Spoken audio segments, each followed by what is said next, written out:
Hey everybody!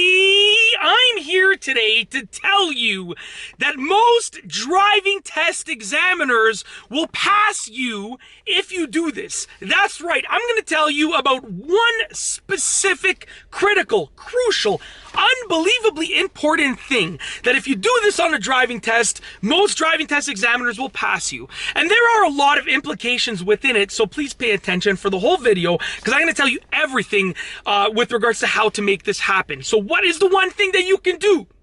It's very simple. Let's get right into it. The one thing that you can do is make them feel safe. Now, if you can make them feel safe, then you are very likely to pass your driving test. And it's not just about saying like, oh, put on your seatbelt, this car has airbags. It's not about that. It's about what you do that makes them feel safe. Because they can control their seatbelt, and the car is most likely going to have some sort of safety device like airbags or something like that.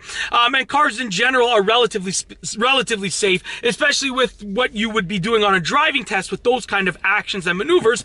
But it's what you're doing, your input on the car that controls the output of the car and whether or not it makes them feel safe. So what are some things that you can do that will end up making them feel safe? Well, you can be a general good driver. So just be a good driver in general. All of your skills are smooth and nice and proper and safe. If you're a general good driver, that's going to make them feel safe. You're probably going to pass your test, you know, if all goes well, if all goes according to plan, if everything goes how you want it to go.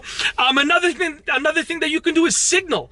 Simply activating your turn signal. When they hear that clicking of the turn signal, it triggers in their mind the fact that you're being a safe driver. And that makes them feel safe because they know you're communicating with other drivers. Okay, you can maintain the proper following distance, so not following too closely. If you do that, they're going to feel safe because if you follow too closely, they're going to feel terrified. Have you ever been in a car with someone that follows too closely and you're a passenger and you're like holding on to the, I call this the wool bar over here. I don't know what it's actually called. You're holding on to the wool bar over here. You're like, whoa. You're just like this. You're like, oh, wow, this is very scary. You don't want them to feel like that. So use the proper following distance. Use the proper following distance. I should have had some water before making this video. My mouth is so dry.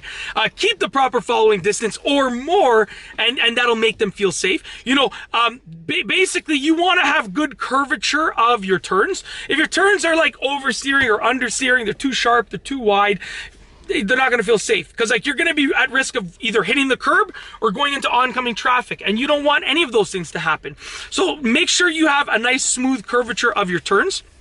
If you don't have to slam the brakes, if you have to slam the brakes, like there's no better way to make them feel unsafe and terrified than literally slamming your brakes. So make sure when you drive, and that's a combination of everything. If you follow too closely, you're gonna have to slam your brakes. So keeping a good following distance, you know, following the speed limit, and just generally being a good driver, you won't have to slam your brakes unless like a 1 in a million chance. And if that's the case, they'll see it too. They're not going to say, oh, you had to slam your brakes, you failed. They're just going to see that, oh, the person in front of you had to really mash their brakes, so obviously you have to slam yours too a little bit. It's just the way that it works when you're following a car. Even if you're maintaining the proper following distance, you might have to slam your brakes once or twice. But if you're slamming them all the time, something's wrong.